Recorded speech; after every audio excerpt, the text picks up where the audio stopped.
Hello friends, good morning. Welcome সবাইকে আমার চ্যানেলের পক্ষ থেকে। তো তোমরা সবাই কেমন আছো? আশা করছি খুব ভালো আছো। তো আমিও এই যে ভালো আছি। আর এখন এতটাই গরম পড়েছে যে কোনো কিছুই ভালো লাগছে না। তো আমাদের তো হাউসওয়াইফ, তো ডেলি রুটিন একই রুটিনেই চলতে থাকে। স্নান করা, পুজো করা, ঘরের কাজ করা, রান্না করা, বাচ্চা দেখাশোনা করা, সব কিছু ঘুম থেকে উঠে যা শুরু হয় না, এক রুটিনেই চলতে থাকে, একদম পর পর লেগেই থাকে। নিজের জন্য কিন্তু ভাবনা চিন্তা করার মতো একটু টাইমও খুঁজে পাচ্ছি না। সত্যি এটা একটা কিন্তু বড় একটা আমার দুঃখের একটা বিষয় জায়গা। তো যে সব কিছুই কিন্তু অন্যের জন্যেই করতে হচ্ছে।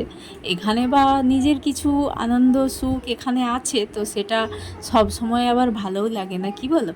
তো এই যে তার মধ্যে দেখো স্নান করে সমস্ত কাজবাজ কমপ্লিট করলাম। আর এই যে বিছানাটা একটু গুছিয়ে নিলাম আর হনুমান চালিসা পড়ে নিলাম। হনুমান চালিসা পড়লে জানো তো মনের একটু শান্তি আসে। তো এই কারণেই কিন্তু পড়ি, আর নেগেটিভ চিন্তাভাবনা শরীর থেকে দূর হয়ে যায়, এমনকি বাড়ির থেকেও। তো সেই কারণেই তো চলো, এই ফুল গাছটা কিনা আমাকে বরবাবু গিফট করেছিল। তো দেখো কত ফুল হয়েছে। একটা সময় জানো তো এই ফুল গাছটা না নষ্ট হয়ে গেছিলো, মরে মরে যাচ্ছিল। তো আমি না কি করেছিলাম জানো তো, আমি যে পুজো করি, তো ঠাকুরের নাম করে পুজোর জলটাই আমি গাছের গোড়াতে ঢালতাম। তো তারপরে দেখছি অটোমেটিক গাছটা কিন্তু সুন্দরভাবে বেঁচে উঠেছে। তারপরে আবার এই ফুলগুলো হয়েছে। আজকে ভাবলাম যে আজকে ঠাকুরকে কিন্তু ফুল দিই, এই যে প্রিয় তিনজনকে দিলাম। তো তোলা হয় না ফুলগুলো সাধারণত, তো একটু যেন মায়া মায়া লাগে কেমন জানি, কিন্তু আবার ফুল যতক্ষণ না ভগবানের চরণে পড়ে, তো ততক্ষণ সেই ফুলের কোনো দাম থাকে না। তো যাই হোক, আজকে আমি ফুলগুলো তুলে দিলাম, ঠাকুর পুজো করলাম। আমরা না সবসময় আশাবাদী, ভগবানের কাছে এই চাইবো, এটা দাও, ওটা দাও, সেটা দাও, এটা কেন হচ্ছে না, এরকম করে বলতে থাকি, কিন্তু দেওয়ার সময় আমরা কতটুকুই বা দিই বলো তো। তো যাই হোক, আমার পুজোটা কমপ্লিট করলাম, তারপরে সজ্জা আসলাম রান্নাঘরে। তো এই যে দুধটা গরম করার জন্যে বসিয়ে দিয়ে আমি পুজো করতে গিয়েছিলাম। তো তার মধ্যে এসে দেখছি অনেকখানি কিন্তু দুধটা ফুটে ফুটে অনেকটা মোটা হয়ে গিয়েছে। তো যাই হোক, আমি ভুলেই গেছিলাম যে একটু কমিয়ে রাখবো বলে গ্যাসের এটা, তো ওটা ভুল হয়ে গেছে আমার। তো যাই হোক, এখানে দেখো সকালে যত চা খাওয়ার বাসন টাসন হয়েছে, তো সেইগুলো এখন ধুয়ে নেব। আর এই যে এই দিকটা কিন্তু একদম ফাঁকা আর নির্জন, গাছপালা আর শান্ত পরিবেশ। এটা আমাদের বাড়ির পেছন দিকটা। এটা কিন্তু খুব ভালো লাগে এই পাশটা। পুকুর আছে, তো পুকুর ঘাটে এখন না গরমের জন্যে না জল অনেকটাই কিন্তু কমে গিয়েছে। সেই কারণে পুকুরের জলে এখন বাসন টাসন ধুচ্ছি না। তো আমাদের তো সেরকমভাবে রান্নাঘরে বেসিন টেসিন নেই, তো ওখানেই আমি এইভাবে করেই বাসনটা মাজি। তো যাই হোক, কাজগুলো কমপ্লিট করলাম, তারপরে এখন আসলাম একটু টিফিন খাওয়ার জন্যে কিছু আলু ভাজা বানাবো। তো এই যে বসিয়ে দিলাম। আর আজকে না কি বলবো, গরম পড়ার সাথে সাথে খাওয়া দাওয়ারের কিন্তু চেঞ্জ হয়ে যায়। তো সকাল টাইমটা কিন্তু চা খাওয়ার পরে তো আমি আপাতত সেরকম কিছু খাই না। তো আজকে না পান্তা ভাত রয়েছে, তো তাই বরমশাইকে বললাম যে পান্তা ভাত খাবে, চলো আলু ভাজা বানাই, তো পান্তা ভাত খাবো।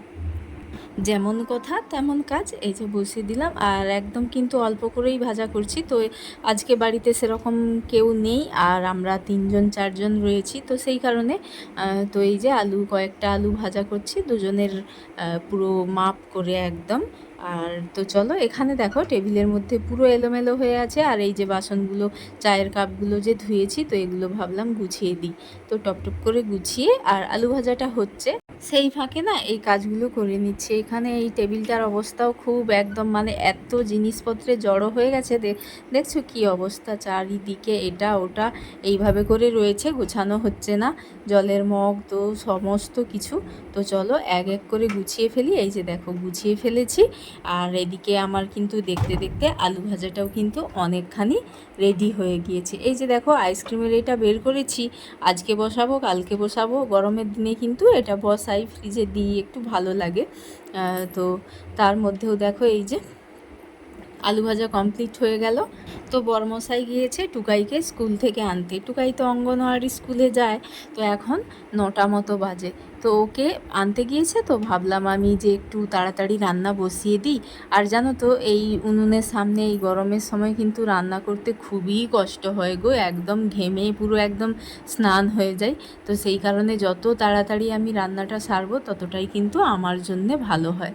তো সেই কারণে কিন্তু এই যে বসিয়ে দিয়েছি, এখন 9টা বাজে। তো ভাবলাম যে ভাত আর এদিকে ডাল বসিয়ে দেব, তারপর আমরা খাবো। তো একটু টাইম তো তার মধ্যে হয়ে যাবে, দেখছি ও এখনও আসছে না। তো ভাবলাম আজকে সবজিটাও একটু কেটে রেডি করে রাখি। আজকে এই যে এঁচোড়টা রান্না করব। তো দেখো খুব নরম এঁচোড়টা। তো এঁচোড় কাটার সময় কিন্তু খুব একটা আঠার মধ্যে একটু হাতে প্রবলেম হয়। তো এখানে তেল মেখে নিলেও হতো, তো আমি আর সেটা করলাম না, একটু এড়িয়ে এড়িয়ে একটু করে নিলাম। তো দেখো, সরি আমি ডাল বলেছিলাম, আজকে তো ডালই হয়নি, তো আমার ভুল হয়ে গেছে। তো চলো এখানে এঁচোড়টা সিদ্ধ বসিয়েছি। আসো, জল খেতে হবে তো, আসো। আজকে পড়া দিয়েছো তো? বলটা পেয়েছো? বাহ, ভালো। চলো চলো চলো, জল খেতে হবে, জল খেতে হবে। হ্যাঁ হ্যাঁ, জল খেলেই তো ভালো গো। আর একটা জিনিস কচি, আমরা পানো ভাত খাবো, হাই বেশি নেই তো, একেবারে অল্প। আসো। ভাত হয়নি এই, না খাইনি তো। হ্যাঁ, তোমাকে মুড়ি দেবো? তুমি এত লবণ খাও কেন? জানি দুজনের ভাত আছে। উফ বাবা। তো পান্তা ভাত তো একটু অল্প ছিল, সেই কারণে মুড়ি আর পান্তা ভাত দুজনে কিন্তু মিলেমিশে খেয়ে ফেলেছি। তারপর দেখো এসেই দেখছি কিন্তু ভাতটা হয়েই গেছে অলরেডি। তো আমাদের ভাতটা একদম মানে অল্প টাইমের মধ্যে হয়ে যায়, সেই কারণে তো ভাতটা নামিয়ে ফেলেছি। তারপর কোনো রকমে একটু মশলা রেডি করে এই যে এঁচোড়টা এখন রান্না কষিয়ে একটু তুলে দিচ্ছি। আর কি কি রান্না হবে তো তাড়াহুড়ো করে সেগুলোও কিন্তু আমাকে কাটতে হবে, তার জন্যে সমস্ত কিছুটা রেডি করতে হবে। তো আমার কি বলবো, আজকে রান্নাটা একটু অনেকটাই তাড়াতাড়ি বসিয়েছি। তারপর এই যে দেখো চাটনি, একটা নতুন রকমের চাটনি। দেখো একটুখানি আম ছিল, সেটাকে কী করেছি, তো বাতাসা বাড়িতে অনেক ছিল, একটু পাঁচফোড়ন আর লঙ্কা দিয়েছি, তার মধ্যে এই যে বাতাসা একসাথে দিয়েই কিন্তু নেড়ে চেড়ে একটু জল দিয়ে দেবো। এটাই কিন্তু খেতে অনেক, তো গরমের সময় না জানো তো প্রতিদিন একটু ইচ্ছে হয় একটু টক জাতীয় কিছু খেতে, চাটনি হলে ভালো হয়। তো দেখো আমাদের এই যে চাটনি রেডি। আর একটু জুসটা বেশি রাখছি কেন জানো তো, এই যে চাটনির যে জুসটা, এটা না সবাই আমাদের বাড়িতে খেতে খুব মানে পছন্দ করে, সেই কারণেই কিন্তু এইরকম জুস রাখলাম। তারপরে এই যে সজনে ডাঁটা, এগুলো না কি বলবো, গরমের জন্যে আর ফ্রিজে ভরা হয়নি, তো একদম শুকিয়ে শুকিয়ে যাচ্ছিলো। তো এটাকে একটু জাস্ট মানে একটা আলু দিয়েছি, সেটা দিয়ে একটু রান্না করে ফেলবো। রান্না করছি, আর এই যে টুকাই এসে আমাকে কিছু একটা বলতে এসেছে। ও বেশ খেলা করে এখন খুব সুন্দর করে। তো তার মধ্যে দেখো রান্না কমপ্লিট, মাছের ঝাল, চাটনি, আর করেছি এই যে সজনে ডাঁটা, তারপর এঁচোড়। তো এই কয়েকটা রান্নাই করেছি। এই যে এই তো কে তুমি, কে? তিয়াতা, তিয়াতা। তো এখন হচ্ছে 10:30 বাজে, তো রান্না বান্না কমপ্লিট। তো তন্ভি আসার আগেই কমপ্লিট করে রাখলাম, কারণ ও আসার পরে ও স্নান, তারপরে ড্রেস চেঞ্জ করা, এই সমস্ত কিছু, যেহেতু ও একা হাতে কিছুই করতে পারে না, তো সেই কারণে ওর সাথে সবসময় মানে একটা লোকের প্রয়োজন হয়, তো এক হাতের জন্যে। তো চলো টুকাই আর আমি এখন একা একদম, তাই না, একদম একা। চলো, বাবা ওকে আনতে গেল ওর গাড়ির কাছ পর্যন্ত, তো ব্যাগটা ও এক হাতে তো আনতে পারবে না, সেই কারণে। তো চলো ওর আসার অপেক্ষা করি। আর হচ্ছে এই যে পাঁপড় ভাজা খাই, পাঁপড় ভাজা এই যে ভরে রেখেছিলাম, গুছিয়ে রাখছিলাম, তো খাওয়া হয়নি, চলো খাই। একটু ফ্যানের তলায় একটু বসে নিয়েছি, তারপর দেখো ছাদে জিনিসগুলো কিন্তু তুলতে এসেছি, বিছানার চাদর আর ওদের জামা কাপড়। তো এত রোদের মধ্যে না সত্যি মেলাটাও ঠিক নয়। আমি কিন্তু আমার শাড়ি টাড়ি একদম মেলি না, কারণ কেন বলো তো, কালারগুলো কেমন যেন হয়ে যায় আর নষ্ট হয়ে যায়। তো বেশি জিনিস থাকলে তখন কিন্তু ঘরের ভিতরে আর কত জিনিস মিলবো বলো, তাই বাইরেই দিই। তো এই যে, আর পুরো সামনে দেখেছো এইগুলো যত আমাদের কাছাকাছি ধোয়াধুয়ি হয়েছে, তো সেইগুলো কিন্তু এখন এই যে মেলা রয়েছে।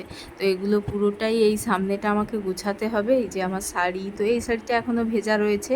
তারপর বরের যত জামা কাপড় এই যে কেচেছে, তো সেই সমস্ত কিছু এগুলো গুছাবো। তনভি আসার আগে যে সমস্ত কাজগুলো করার থাকে তো সেগুলো সেরে আমি রাখছি, কারণ ও এসে গেলে তো দেখতে দেখতে দেখো উপর থেকে এসেছি আর এই যে ও এসে গিয়েছে, এখন কিন্তু 11টা বেজে গিয়েছে।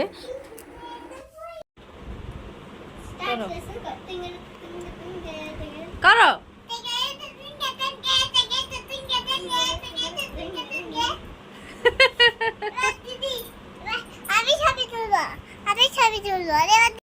তো ফোন দেখে টুকাইয়ের কি অবস্থা দেখো, কত কিছু না শিখে গেছে, টেঙ্গে টেঙ্গে নাচটা দেখাচ্ছে একটুখানি। তো তারপর দেখো এই যে তনভিকে স্নান করালাম, তারপর এই যে জামা কাপড় পরিয়ে আবার এই যে হাতটাকে আবার ঠিকঠাক এ করে এখন বেঁধে রাখছি। তারপর আবার খাওয়া দাওয়া, দুপুরবেলা সমস্ত কিছু কাজকর্ম সবই রয়েছে। তো চলো আজকের ভিডিওটা এই পর্যন্ত, আবার দেখা হবে নেক্সট ব্লগে।